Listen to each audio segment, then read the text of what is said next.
নমস্কার বন্ধুরা, আমি উমাশঙ্কর। আপনারা দেখছেন আমার YouTube channel Eco Career Academy. তাহলে বন্ধুরা আসুন, আজকে আবার কিছুগুলো প্রশ্নোত্তর নিয়ে আপনাদের সামনে উপস্থিত হয়েছি। আর এই প্রশ্নোত্তরগুলো কিন্তু ম্যাট্রিক লেভেলের, আর এটা ফিল্ড ওয়ার্কার এবং এক্সাইজ কনস্টেবলের জন্য একটু কার্যকারী। এই যে তৈরি করেছি, আশা করছি একটু এই চিত্রটা আপনাদের ভালো লাগবে। শ্যামলাল আর রামলাল দুজন ভাই। শ্যামলালের স্ত্রী নারায়ণী, আর দিগম্বরী দুটো মেয়ে নারায়ণী আর সুরধনী। নিত্যকালে রামলালের বাড়ির চাকরানি গোবিন্দ শ্যামলাল ও নারায়ণের ছেলে। ইলমন ডাক্তার এখানে যিনি মুখ্য ভূমিকা আছেন, আর ভগা বাগদে জেলে বলা আছে।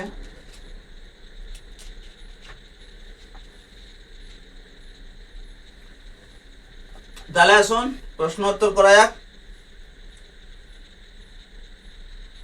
শ্যামলাল নারায়ণের সাথে কি ব্যাপারে পরামর্শ করতে গিয়েছিল? শ্যামলাল নারায়ণের কাছে কি ব্যাপারে পরামর্শ করতে গিয়েছিল?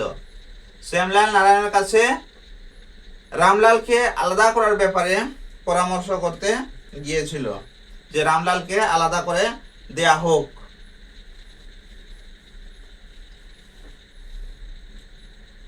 নারায়ণী কি বলেছিল এ নিয়ে?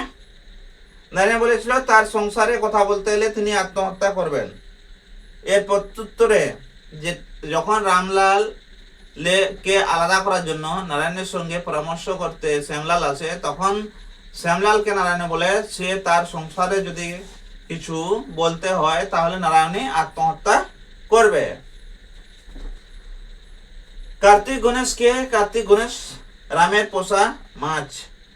কার্তিক গণেশকে কে ধরেছিল? কার্তিক গণেশকে ভগা বাগদি ধরে এসেছিল না।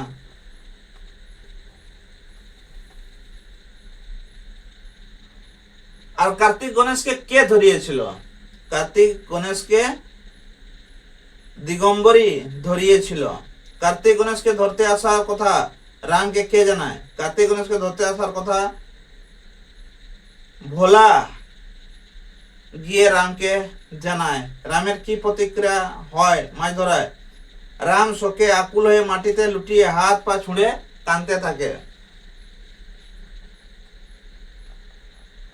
দিগম্বরী কার উপর মাছ ধরার দায় চাপায়? দিগম্বরী পরোক্ষে নারায়ণীর উপর মাছ ধরার দায় চাপায়।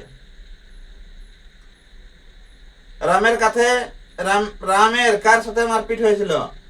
রামের জমিদারের ছেলের সাথে মারপিট হয়েছিল। জমিদারের ছেলের সাথে কি নিয়ে মারপিট হয়েছিল?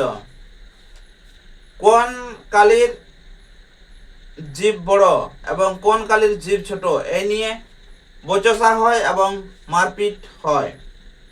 জমিদার রামকে কি শাস্তি দিয়েছিল? জমিদার রামকে মাফ করে দিয়েছিল। রামকে কে শাস্তি দিয়েছিল? রামকে নারায়ণী শাস্তি দিয়েছিল, তাকে বেত পেটা করেছিল। শ্যামলাল নারায়ণীকে কি দিব্যি দিয়েছিল? শ্যামলাল নারায়ণীকে তার মাথার দিব্যি দিয়েছিল। নারায়ণী কিভাবে দিব্যি কাটিয়েছিল? নারায়ণী 3 দিন রামের সাথে কথা না বলে খেতে না দিয়ে দিব্যি কাটিয়েছিল। কোন কথা রামকে বহুবার বাঁচিয়েছে? কোন কথা রামকে বহুবার বাঁচিয়েছে? আর করব না বৌদি কথাটা রামকে বহুবার বাঁচিয়েছে। রামের শেষ অপরাধ কি ছিল? দিগম্বরী রামকে উত্তেজিত করায় রাম পেয়ারা ছুঁড়ে দিগম্বরীকে মারতে যায়, সেটা লক্ষ্যভ্রষ্ট হয়ে নারায়ণের কপালে গিয়ে লাগে। ফলে নারায়ণী আঘাতপ্রাপ্ত হয়। গল্পে এটাই রামের শেষ অপরাধ। রাম আলাদা হবার পর কি করে? প্রচন্ড খিদের জ্বালায় আলাদা হবার পর কাঁচা ভাত আর আধপোড়া ভাত খায়। দিগম্বরী কেমন মানুষ ছিলেন? অত্যন্ত জঘন্য, প্রতিহিংসা পরায়ণ ছিলেন দিগম্বরী। দিগম্বরী কি চাইতেন? দিগম্বরী চাইতেন যাতে নারায়ণের থেকে রাম আলাদা হয়ে যায়। রাম আলাদা হওয়ার পর নেত্যকালীর মনোভাব কেমন ছিল? রামকে নিয়ে অনেক সময় নেত্য অসন্তুষ্ট হলেও সে বাড়ির অনেক পুরনো দাসী, তাই এইসব কোনো ব্যাপার তার ভালো লাগছিল না। সে রামের প্রতি মনের ভেতর থেকে স্নেহপরায়ণ ছিল। রামকে নারায়ণী কি প্রস্তাব দিয়েছিলেন? অনেকদিন আগে রামকে নারায়ণী একবার বাড়ি থেকে চলে যাওয়ার প্রস্তাব দিয়েছিলেন। আলাদা হওয়ার পর প্রথমে রামের কিরূপ মনোভাব ছিল? আলাদা হওয়ার পর প্রথমে রামের মনোভাব ছিল ছেলে মানুষের মতো, সে চিৎকার কান্নাকাটি এসব করত। রামের সুমতি কিভাবে হয়?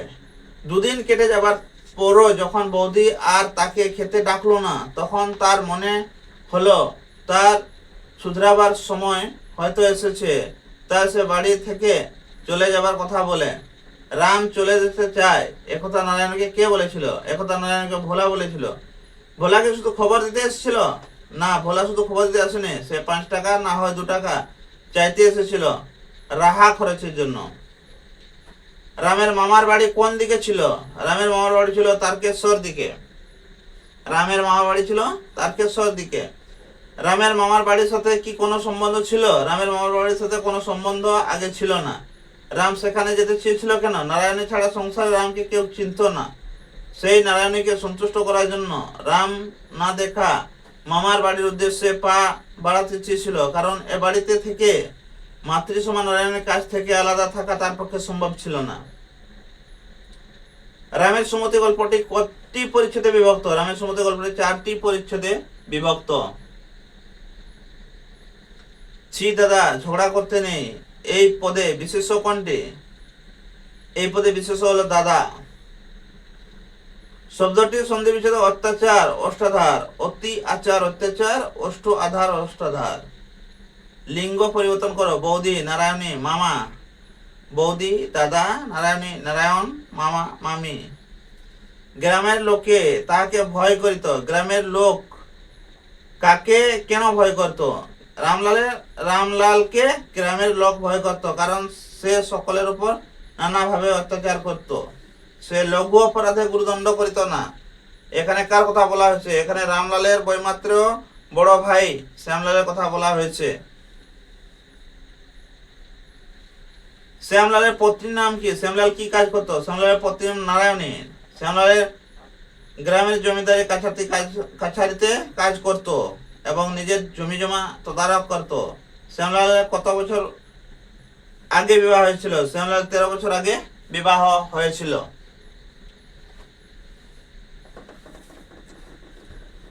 শ্যামলাল চিন্তিত হইয়া উঠিয়াছিলেন। শ্যামলাল চিন্তিত হয়ে উঠলেন কেন?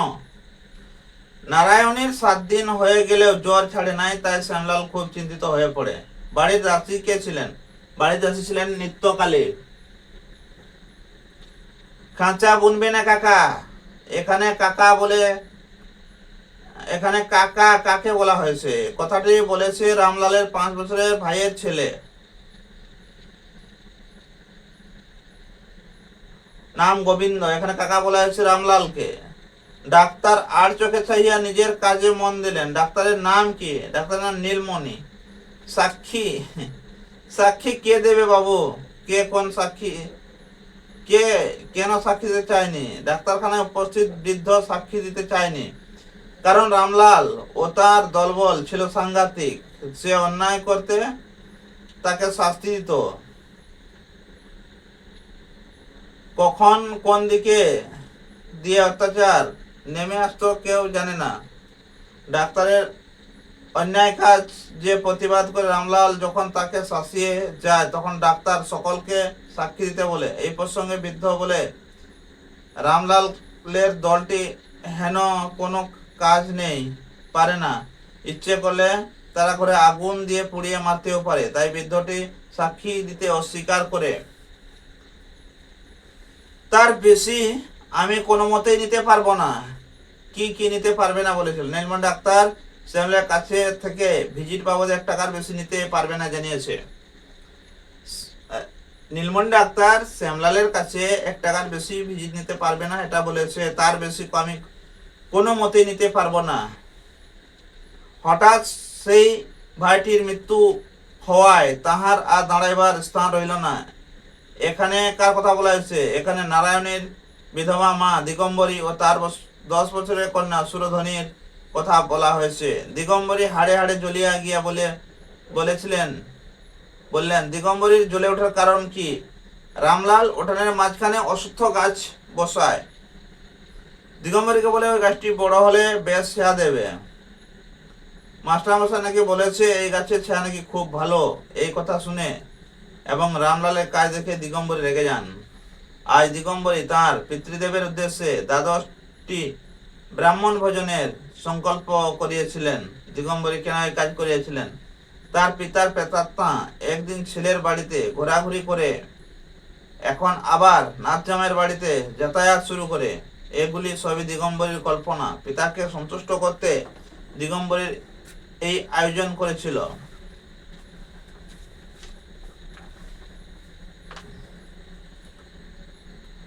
রাম বলিত, এরা তার পোষা মাছ। পোষা মাছ দুটোর নাম কি ছিল? এই মাছ দুটি কোন ধরনের মাছ? পোষা মাছ দুটোর নাম ছিল কার্তিক, গণেশ। এই দুটোই ছিল রুই মাছ।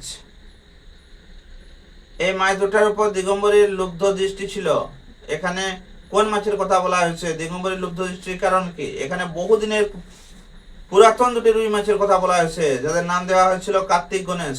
দিগম্বরী ছিলেন বিধবা, তার মাছের প্রতি কোনো লোভ ছিল না, কিন্তু নিজের কোনো কাজে নিজে হাতে রেঁধে সৎ ব্রাহ্মণের পাতে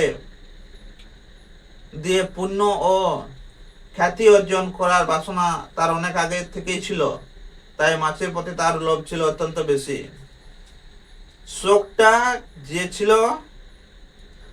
যে তাহার কিরূপ সত্য, কিরূপ দুর্দম, সে বিষয়ে দিগম্বরীর ও বোধ করি সংশয় রইল না।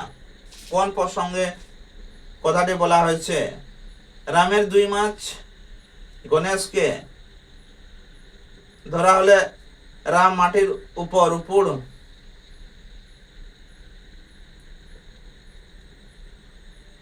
হয়ে শুয়ে কাটা ছাগলের মতো হাত পা ছুঁতে থাকে এবং খাওয়া দাওয়া বন্ধ করে দেয়। তাকে ভোলা বলে যে নারায়ণী হুকুম দিয়ে গণেশকে ধরিয়েছে। এই প্রসঙ্গে কথাটাই বলা হয়েছে। ওগো শুনছো, এই গ্রাম থেকে বাস উঠাতে হলো দেখছি। এই কথাটি কে বলেছেন এবং কেন বলেছেন? কথাটি বলেছেন শ্যামলাল। রামের সঙ্গে জমিদারের ছেলের বিদ্যালয়ে তর্কাতর্কি হয়। রাম জমিদারের ছেলেকে নাকে মেরে রক্ত বার করে দেয়। এই ঘটনায় শোনার পর রামলাল তার স্ত্রীকে এই কথাটা বলেছে, আজ আমাকে আমি দিব্যি দিচ্ছি। কে কেন কথা বলেছিল? শ্যামলাল তার স্ত্রীকে কথা বলেছিল। শ্যামলাল যখন শুনে রাম তার বৌদিকে পেয়ারা ছুঁড়ে মেরেছে, তখন সে এই কথা বলেছিল, তুমি যা বলেছিলে মা, তাই হয়। যদি 2টি টাকা দাও। কে কাকে টাকা চেয়েছে? এখানে ভোলা নারায়ণের কাছে টাকা চেয়েছে রামলালের জন্য। রামলাল তার মামার বাড়ি তারকেশ্বর যেতে চায়, সেই কারণে সে টাকা চায়। আমার হুকুম নেওয়া হয়েছে। কে কি হুকুম নেওয়ার কথা বলেছে? নারায়ণ শ্যামলালকে দিব্যি দিয়েছিল, রামকে সে যদি খেতে দেয় বা তার সঙ্গে যদি কোনো কথা বলে, তাহলে সেদিন তার মরা মুখ দেখবে। এরপর যখন রামকে রান্নাঘরে ডেকে নিয়ে গিয়ে খাবার দেয়, তখন নারায়ণের মা দিগম্বরী বলে, তার শ্যামলালের দিব্যির কথা মনে আছে কি না? তখন নারায়ণী বলে, সে নাকি তার স্বামীর থেকে হুকুম নিয়ে এ কাজটি করেছে। নারায়ণী বলেছিলেন, আমিও এই কথাটাই তোমাকে মুখ ফুটে বলতে পারছিলাম না। নারায়ণী কাকে কথাটা বলেছিলেন? এখানে কোন কথা বলেছেন? নারায়ণী তার মাকে এই কথাটা বলেছিলেন। নারায়ণী তার মাকে বলে, তার আর এখানে থাকা হবে না।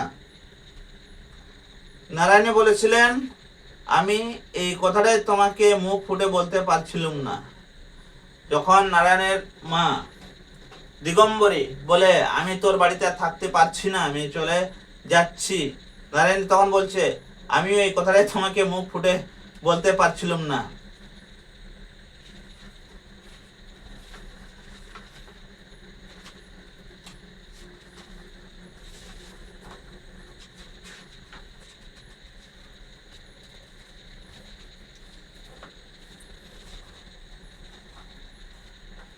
এই গেল প্রশ্নোত্তর, যেগুলো আমি এক একটা করে বললাম। এরপরে 4টা অপশন যুক্ত প্রশ্নোত্তর আপনাদের সামনে রাখবো।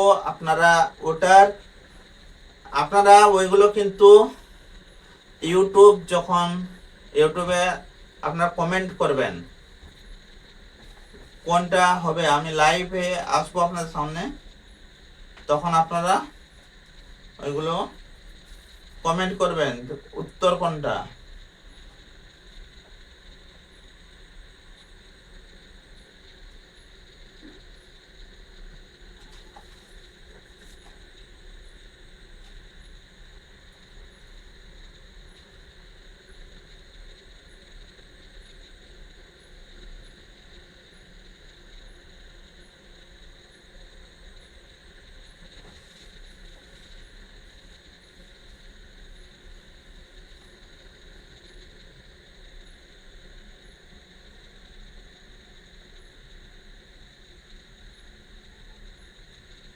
না বৌদি উনি থাকুন, আমি ভালো হয়েছি, আমার সুমতি হয়েছে। আর একটিবার তুমি দেখো কে বলেছে, কাকে বলেছে? রাম বলেছে, নারায়ণীকে বলেছে। না বৌদি উনি থাকুন, আমি ভালো হয়েছি, আমার সুমতি হয়েছে। আর একটিবার তুমি দেখো। এবারে নারায়ণী রামলালের অষ্টাধর স্পর্শ করে বলল, তুই এখন ভাত খা। সুমতি অর্থাৎ সুবুদ্ধি।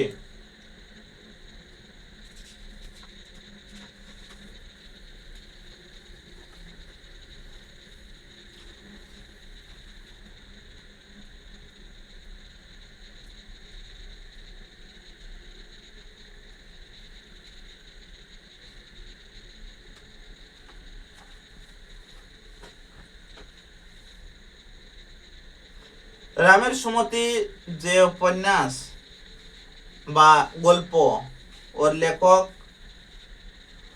শরৎচন্দ্র চট্টোপাধ্যায়।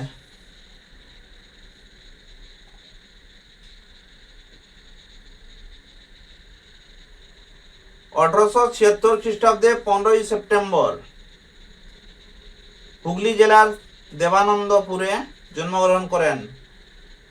বাবার নাম শরৎচন্দ্রের বাবার নাম মতিলাল চট্টোপাধ্যায়, মায়ের নাম ভুবন মোহিনী দেবী।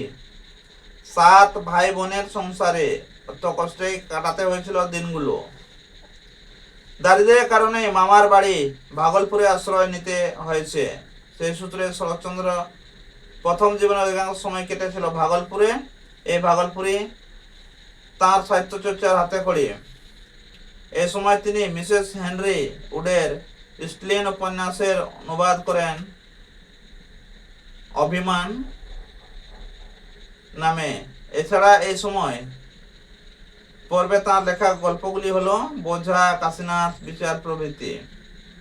পিতা মৃত্যুর খবরে মুজফ্ফরপুর থেকে ভাগলপুরে ফিরে আসেন। সেখান থেকে চাকরির সন্ধানে ভবানীপুরে মামাবাড়িতে কিছুদিন থাকেন। একদিন হঠাৎ কাউকে কিছু না জানিয়ে বর্মায় পাড়ি দেন। বর্মা যাওয়ার আগে সুরেন্দ্রনাথ গঙ্গোপাধ্যায়ের ছদ্মনামে মন্দির গল্পটি লেখেন। গল্পটি কুন্তলিন পুরস্কার পায়।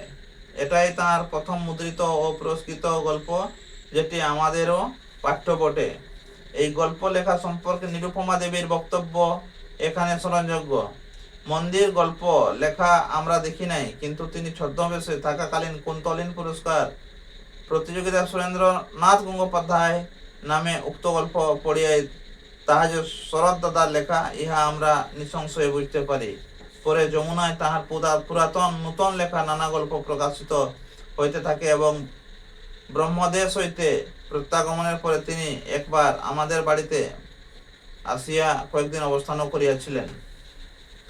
শরৎচন্দ্রের লেখা গল্পগুলি 7টি গল্প সংকলনে স্থান পেয়েছে। বিন্দুর ছেলে ও অন্যান্য গল্প, মেজ দিদি, কাশীনাথ, স্বামী, ছবি, হরিলক্ষ্মী, অনুরাধা, সতী পরেশ,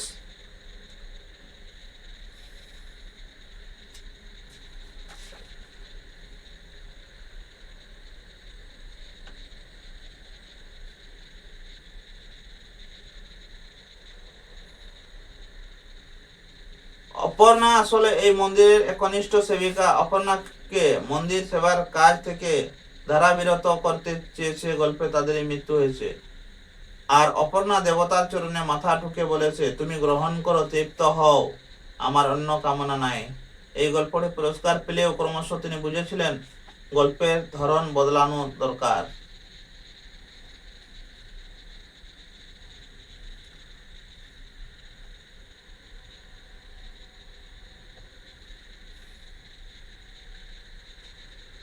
উনিশশো 38 খ্রিস্টাব্দে 16 জানুয়ারি তান্ত্রিক রোগে আক্রান্ত হয়ে কলকাতার পার্ক নার্সিং হোমে শেষ নিঃশ্বাস ত্যাগ করেন।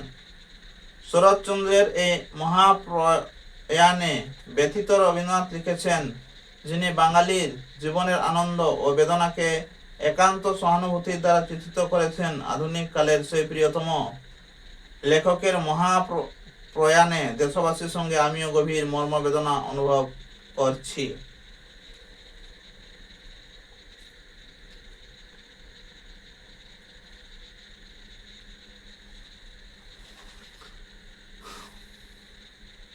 তাহলে বন্ধুরা, যদি ভিডিওটি প্রথমবার দেখছেন, চ্যানেলটিকে অবশ্যই সাবস্ক্রাইব করুন এবং পাশে যে বেল আইকনটি আছে তাতে প্রেস করুন, যাতে করে আমাদের পরবর্তী ভিডিও নোটিফিকেশন আপনার কাছে সঙ্গে সঙ্গে পৌঁছে যায়।